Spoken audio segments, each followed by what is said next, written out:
Okay. Okay. Okay. All right. So, like I said, I can cut out this first part. Once I go up here. All right. How does it look to you guys? Pretty good as far as like not blurry? Yeah, I can Okay. see. All right. All right, right. Lori, 3, 2, 1. 3, 2, 1, go. Hello, and welcome to this professional development opportunity partnership between the North Carolina Department of Public Instruction and the North Carolina Council on the Holocaust. It is our pleasure to be with you today and to provide some excellent resources for teaching the Holocaust in your classrooms. This webinar is intended to provide an overview of the Gizella Abramson Holocaust Education Act and available resources. I am Lori Carlin, and I have the honor of serving as Section Chief for Social Studies and Arts Education at NCDPI, and my team oversees this work in conjunction with the North Carolina Council on the Holocaust. And we have several members here today who've been just instrumental in every bit of this work, and I would like for them to go ahead and introduce themselves, please. I'll begin. I am Laurie Schaefer, and I'm a teacher in Winston-Salem Forsyth County Schools. I've been teaching here for 29 years, and I'm a member of the North Carolina Council on the Holocaust. Lee, go ahead. Yes, my name is Lee Holder. I'm a retired teacher with Lenore County Public Schools. I'm a member of the North Carolina Council on the Holocaust and a United States Holocaust Museum Teacher Fellow. Juanita? Amy. Hello, my name is Juanita Ray. I'm a retired North Carolina teacher of 32 years from Randolph County, where I taught speech, theater, and history. I'm also a United States Holocaust Museum teacher fellow and a member of the North Carolina Council on the Holocaust. Hi, my name is Amy Clark. I'm a retired media coordinator from McDowell County with McDowell County Schools, and I'm a member of the North Carolina Council on the Holocaust.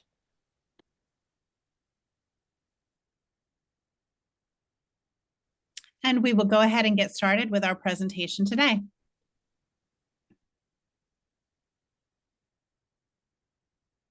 Yes, before we begin talking about the Holocaust law itself, I wanted to give you some background information on why the North Carolina General Assembly believed this education law was important.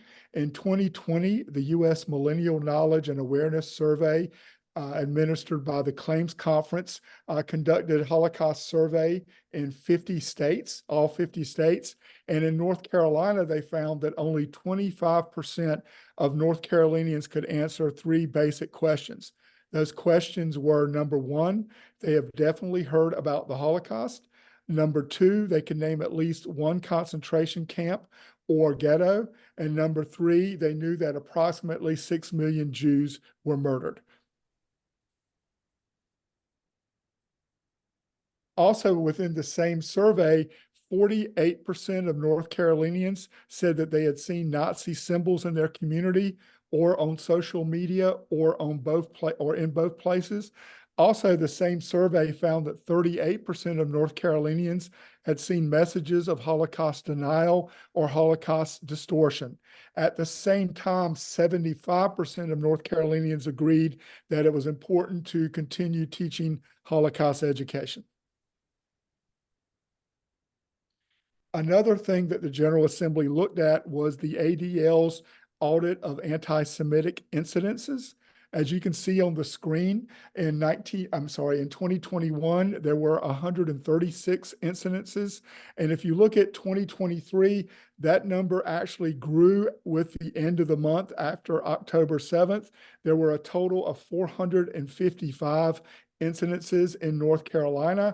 In the nation as a whole, there were 8,873. That means every single hour within the year, there was at least 1 anti-Semitic incident in this nation.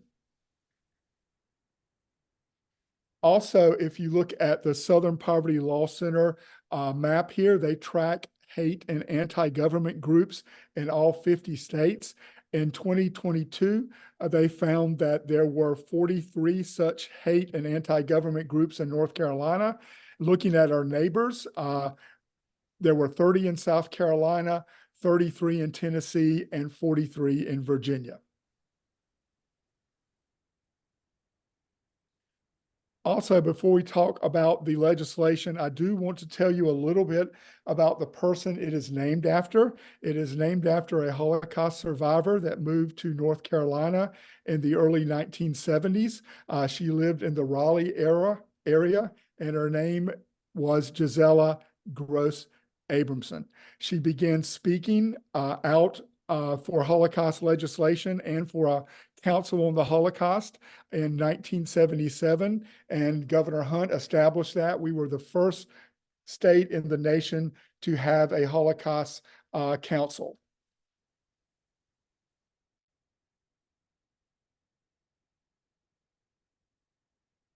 The screen you're looking at now shows some of the original members of the Holocaust Council. These individuals, except for one, Dr. Erskagen, were all Holocaust survivors. They met regularly. And then in 1981, as I said earlier, North Carolina became the first state to have a Holocaust Council. And the faces you're looking at are the founding members and those that were largely responsible for that.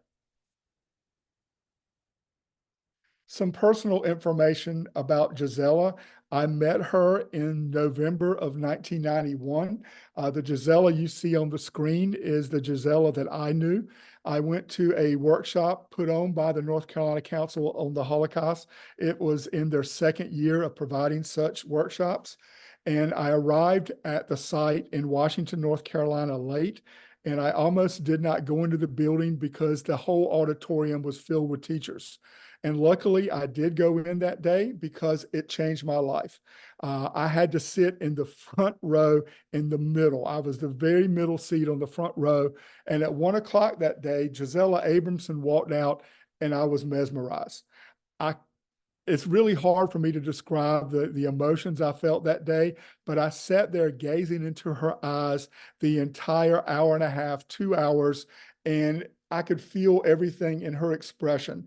And at the end of the presentation, she got very quiet and looked out at us, and it was almost like a mic drop moment. She said, "Tag, you're it." Elie Wiesel may have been a little more eloquent when he said, when you meet a witness, you become a witness, but that's what Gizella was saying. It was our job as teachers to now go out and teach this information and carry these memories to our classrooms and our students.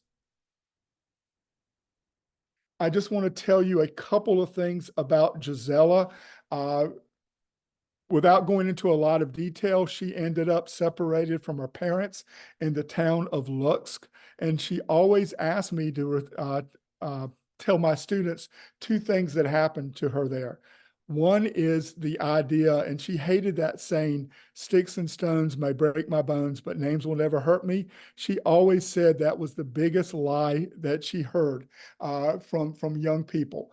And the example she gave, Gizella was in the resistance movement. She fought with the Russian partisans, and she was captured. She was brutalized. She was tortured. Unspeakable things were done to her. She ended up in a death camp, Majdanek, or a killing center named Majdanek.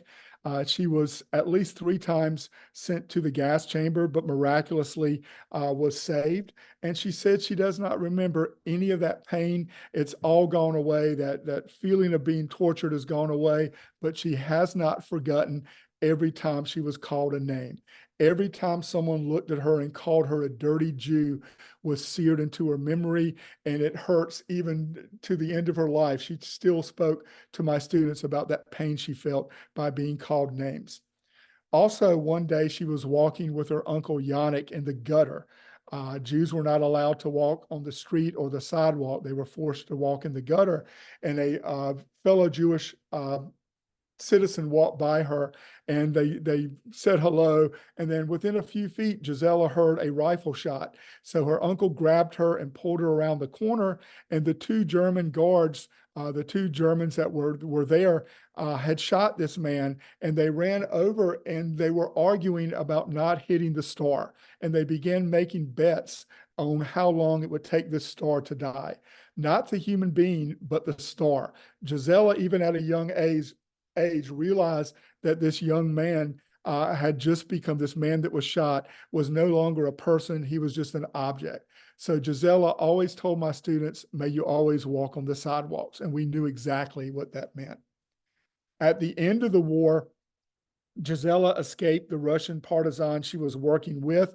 She realized she was safer off ending the war in an American DP camp. So she escaped, crossed the battle line, and passed out basically. And she woke up in an American DP camp. And she said her first memory was the white, crisp sheets that she woke up in. It's the first real bed she had slept in over 5 years. And she felt like maybe she was being taken care of now. Maybe she was safe. But she heard a noise and got scared immediately because she looked down and saw these 2 black boots walking towards her. And whenever Gizella saw boots, she knew to be afraid because of what had happened to her over the last 6 years. But she slowly looked up and noticed the uniform was a different shade of green. And then she looked up a little more, and for the first time in her life, she gazed into the face of a man of African descent. It was an African-American soldier. She could tell that he was terrified. I mean, that he wanted to ease her terror. So he picked her up in his arms, cradled her, carried her to the window, and with his chin pointed out to the American flag and simply said, "America, America, you're free, freedom, safety. You will be okay now." And Gizella fell in love with the United States. She ended up coming here. She remembered the day she became a citizen, and she was very thankful. She owes her recovery partially to this African-American soldier in that DP camp. And that's a little background on Gizella. We're now going to view a short video about Gizella's life. You'll hear more about this series later, but just take a moment and we'll watch this video.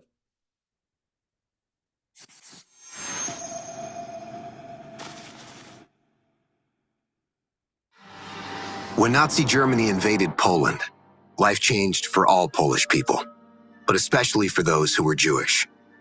The occupied country was home to 15-year-old Gizella Gross and her family. A smart girl, she excelled at languages, a skill which would one day help her to survive. For her own safety, she was sent to stay with family in Lutsk in Soviet Ukraine. But when the city also fell under Nazi control, all Jewish residents were forced to move into a ghetto, a restricted separate section of the city. But the Nazis permitted Gizella's uncle, a doctor, to leave the ghetto to treat patients, and sometimes Gizella joined him. One day she forgot to wear her Jewish identity badge, and the guards mistook her for a Christian. She soon realized that she could use her blonde hair and green eyes to her advantage. Looking for ways to escape the ghetto, her uncle found a farmer willing to take in Gizella, her aunt, and her 2 cousins. Because of her appearance, she was able to hide in plain sight. But the farmer became worried for his family's safety and eventually asked her to leave. Heading to another farm to hide, she witnessed the Nazis killing a group of Jewish people. Traumatized, she fled and was found by Soviet partisans speaking incoherently. An officer soon realized she was talking in Polish, German, and Russian, a skill valued by the resistance. Putting herself at great risk, she became a spy, going undercover to work on a Nazi-occupied farm and then to SS headquarters in Lutsk, gathering information and helping the Soviet partisans blow up an ammo dump. But in 1943, she was caught and deported to concentration camp Majdanek. Ordered to translate for the Nazis, Gizella was violently beaten when she refused. As Soviet troops approached in 1944, Nazi officers gave the order to shoot many of Majdanek's prisoners. Gizella was found by Russian liberators, alive but unconscious, at the edge of a mass grave, and eventually made her way to an American displaced persons camp near Munich. After the war, Gizella immigrated to the United States, settling in North Carolina. Letting go of the trauma she had faced was hard, but eventually she realized that to live with hate was to let the Nazis win, a thought that set her free. As a survivor, Gizella shared her story with students, spreading a message of hope, equality, and inclusion. She was a founding member of the North Carolina Council on the Holocaust to ensure that future generations would understand the consequences of allowing hate to flourish. how is Gizella's life a testament to perseverance through adversity?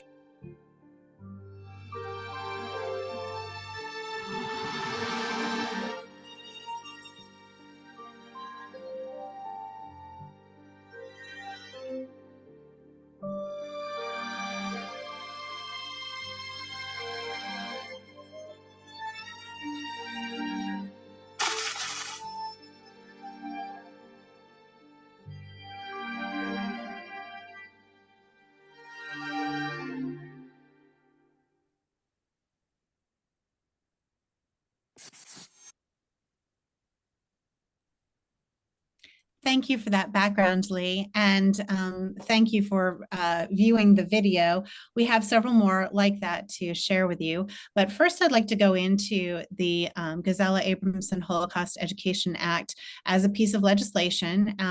Like it says, it was passed in November 21 as part of the budget language, and it states that the North Carolina State Board of Education will review middle and high school standard course of study, and wherever appropriate, make available resources for teaching Holocaust education. So into English language arts, social studies, and any other appropriate courses. Any education on the Holocaust and genocide. Additionally, there is a curriculum in development for a Holocaust and genocide studies elective.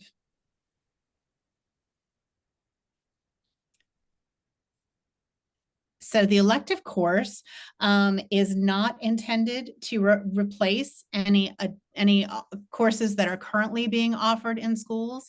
It is an optional elective course, and school districts and individual schools can make determinations about whether or not they want to teach the elective as it is written or use some of the resources that are available. Again, North Carolina is a local control state, so those decisions can be made on the local level.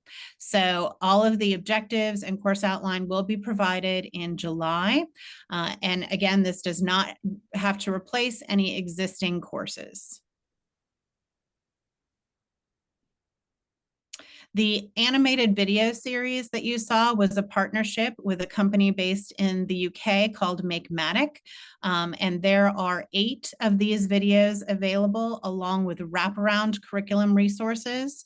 You can see the QR code there to access those videos, and some of the other topics are Nazi propaganda, Nazi camps, the Nazi Olympics, forms of resistance, the White Rose, hidden children, and documenting the Holocaust.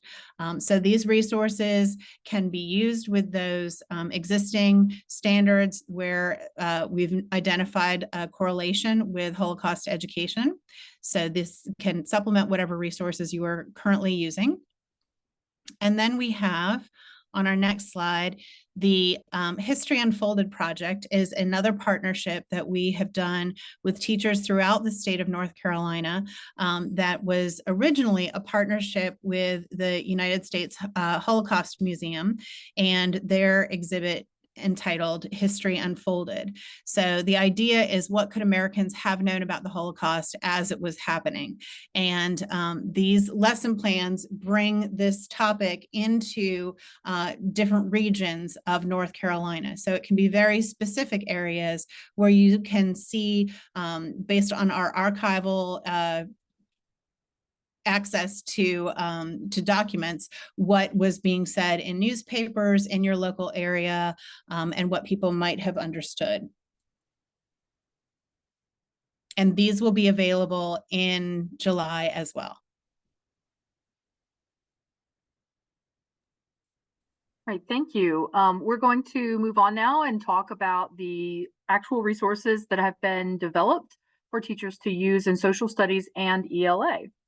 And we're going to invite Amy to walk us through the development process. As you can see here from the timeline, it took us a little over a year to complete the ELA and social studies curriculum resources. We started planning in May of 2022 and finished revisions and the vetting process in August of 2023. For ELA, our partners at DPI made the suggestion that we follow a text set format for grades 6 through 12, which is really another name for a unit plan in which there is an anchor text followed by sets of texts that explore the anchor text in detail. We crafted lessons that included, but are not limited to, video analysis, photo analysis, literary analysis of supporting text, such as poems and artwork, and we included culminating activities at the end of the text set.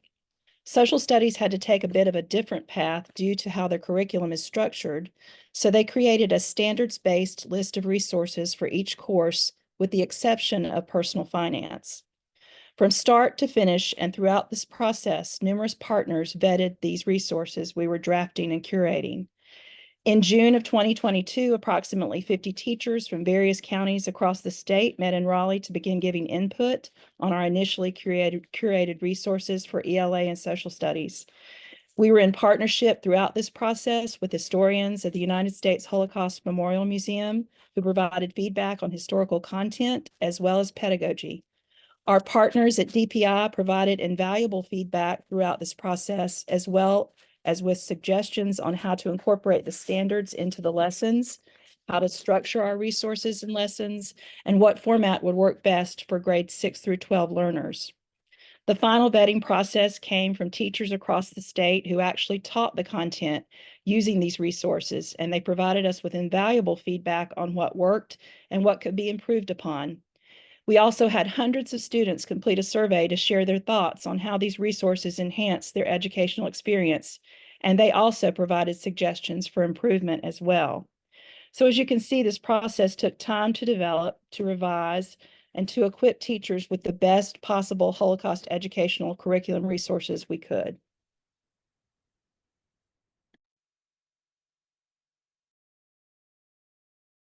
And I'm going to talk a little bit about the curriculum development team.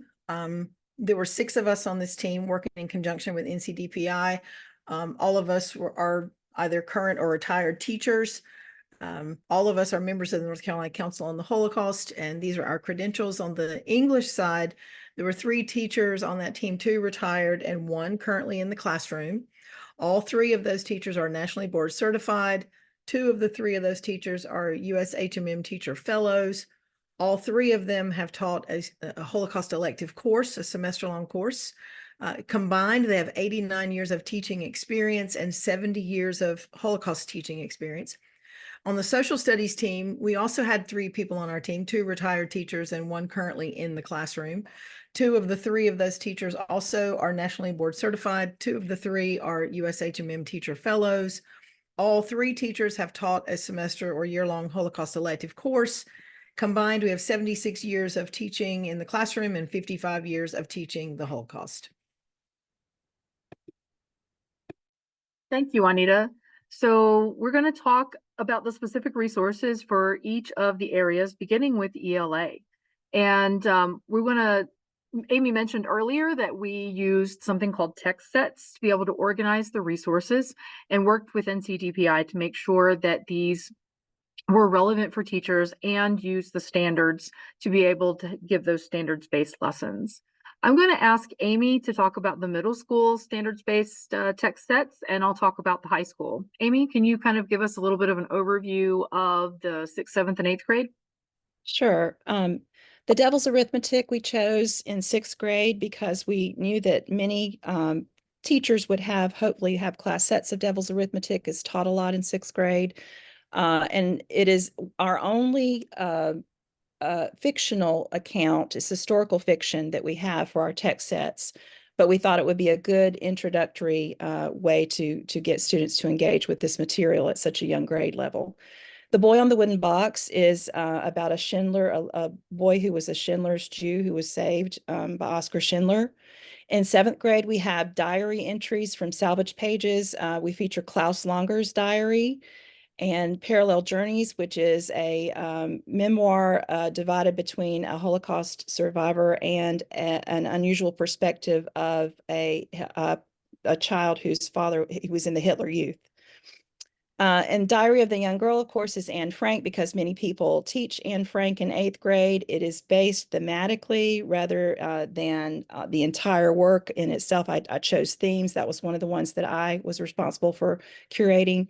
And I Have Lived 1,000 Years is about a Hungarian Jew who was sent to Auschwitz in 1944 and how she and her mother survived Auschwitz. In our high school standards-based text sets, we chose for ninth grade the Hangman and the Pianist. And one of the things that we were very deliberate in doing was making sure that in areas where the Holocaust had not traditionally been taught in our state, and that would be grades 7, 9, 11, and 12, that in the two choices that we gave teachers, we chose a shorter text and a longer text, depending on what teachers would have as far as time in their classroom. So the Hangman is a poem about being bystanders and how and not to be bystanders, of course, the message. And The Pianist is a memoir of Władysław Spielman, who was in Warsaw and survived through hiding in the ghetto after he was supposed to have been sent to Treblinka. And so that one in particular is meant for our freshmen. In 10th grade, most 10th grade teachers in our state teach night. So we definitely kept that as one of our choices. And Rena's Promise. So in 10th grade is where most teachers in high school are used to teaching about the Holocaust. So we chose two different memoirs, two longer texts. Rena's Promise is the story of a survivor who came to settle in North Carolina after the war. And she also goes to Auschwitz. She's actually on the very first shipment of Jewish women to Auschwitz in the early 40s and survives for years in the camp. And so it's a really good pairing text with night. In 11th grade, this is American literature traditionally. So we have the Franz Goldberger letters from the Americans in the Holocaust exhibit at the Holocaust Museum in Washington, D.C. Franz Goldberger was an Austrian Jew who wrote to people in the United States using phone books to choose random people to ask for help in immigrating to the United States. One person who gets his letter takes him up on it. She never met him, never in any way had any connections to him, and yet she champions him and tries to get him here, even has, young children are donating to the cause. And unfortunately, he is not able to come. The process does not move fast enough. Not for at fault of anybody who was trying to help him, just the government's involved, and he ends up perishing in the Holocaust. And then the second one, if teachers have more time, they can teach All But My Life by Gerda Weissman Klein, who was a Polish Jew and was liberated by an American Jewish soldier that she ends up marrying. But that soldier was also a refugee from Germany and who came to the United States and then came back to Europe fighting against Hitler.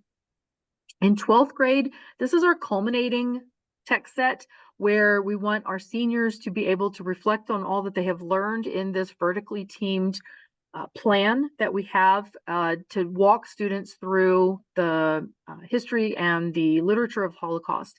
Babi Yar is a poem about a site in Ukraine where tens of thousands of Jews were killed in the space of a couple of days and buried in a mass grave outside of Kiev. And in this particular poem, the author of the poem is lamenting that there is no memorial there at the site. And actually, as a result of the poem and a movement that comes out of that, a memorial is eventually put there. So we talk about how do we remember, what is memory, and also The Sunflower, which is a text written by a survivor who has an experience where a Nazi officer, a dying Nazi officer, actually asks him for forgiveness, even though Simon Wiesenthal, who is the author, was not actually involved in any of this officer's particular actions. And so he poses the question of, should we forgive? Can we forgive? Who can forgive? So these two big questions of how do we remember and what is forgiveness and who is it for and how can we move on are all part of this overall type of questions that we want answered here at the end. In all of these, they're all vertically teamed so that we are not doing the same activities. We have different lessons. We also made sure to take a look at what the history teachers did so that we are not duplicating lessons as we go. So we are hoping that teachers will find that these are accessible and support their teaching in the classroom. We're going to also move on now to social studies. And Juanita, I believe you're going to start us off by talking a little bit about how you guys created these. Yes, thank you, Laurie. First of all, as a social studies team, we started by trying to align our curriculum resources with the group. We wanted them to align, but we found out very quickly that that wasn't actually going to work. We realized that there was not a way to make that work and work for every teacher in North Carolina.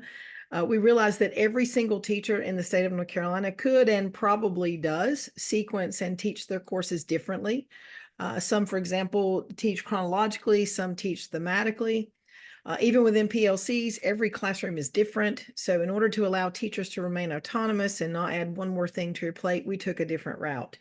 Our first step was to go through every standard and objective for 6th, 7th, 8th grade social studies, world history, civics, and American history to pull standards where the Holocaust and other topics specified by the mandate of the bill. We did not, however, touch EPF for obvious reasons. These topics became our illustrative examples, which if you're familiar with AP Social Studies, that should be a familiar term to you. You do not have to teach every topic that we have included in our resources. However, by teaching these topics, you can meet the North Carolina standard listed. We do not believe in promoting a prescribed curriculum of lessons, so we wanted to provide you with a plethora of options to use or not use, a resource buffet, if you will. And we sort of, there were 3 of us on the team. A couple of us worked on world, and I know Lee's going to jump in a little bit. He worked more with North Carolina and U.S. history, and we can talk also a little bit about what happened with civics. Yeah, thank you, Juanita. Juanita did an excellent job explaining the overview. And in fact, she covered most of probably what you need to hear from this webinar. I do want to add or build on to what she said about us going through and pulling out objectives that related to this topic. We also look strongly at Jewish history and Jewish culture as it might relate to the study of the Holocaust, and they will be included also. For instance, in American history, you have the history of Judaism, not only in the United States added in, but also in North Carolina when you look at the 8th grade. Those are the 2 areas that I worked on, 8th grade, North Carolina, and U.S. history, and 11th or high school American history. So I just wanted to add that one point to what Juanita had to tell you.